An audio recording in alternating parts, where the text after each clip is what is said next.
Une première au réfectoire des moines de l'abbaye Saint-Philibert à Tournu en Saône-et-Loire, les puces des cuisinières. Une brocante dans un univers de casseroles, de verres et de vaisselle où se côtoient durant tout le week-end vendeurs professionnels et amateurs. Fabrice Crissement, Daniel Vaccin. Je suis venue chercher des louches en aluminium pour mon atelier. 5 € pour Colette, franchement, c'est pas cher. Non, c'est pas cher, mais on cherche toujours à avoir le moins cher possible, pour en avoir le plus possible.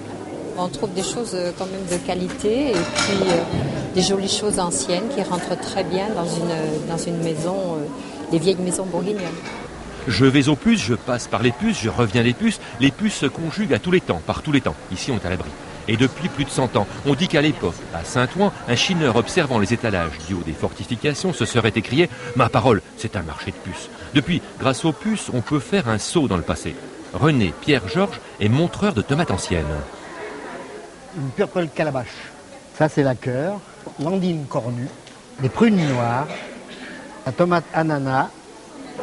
Huguette est une professionnelle. Bien dans ses assiettes, elle fait ici sa cuisine et elle en fait tout un plat. Les gens ne comprennent pas que vous avez des assiettes à 5, des à 10 et à 15, mais vous avez des géants qui sont en 1875. Anne-Lie est amateur. Elle a fait une vente. J'ai vendu un petit couteau suisse à 4 lames. Un vrai placement. C'est tout. Elles sont trois copines à avoir eu l'idée d'organiser ces premières puces des cuisinières. Ça se passe au réfectoire des moines. Isabelle y porte la bonne parole.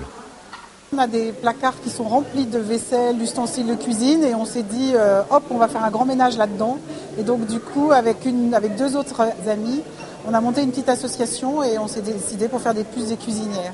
Et au menu, un jeu qui peut rapporter gros, devinez l'ustensile. Qu'est-ce que le schmilblick qui tient dans la main? Il tient dans la main. Vous voyez, il tient dans la main. C'est le schmilblick.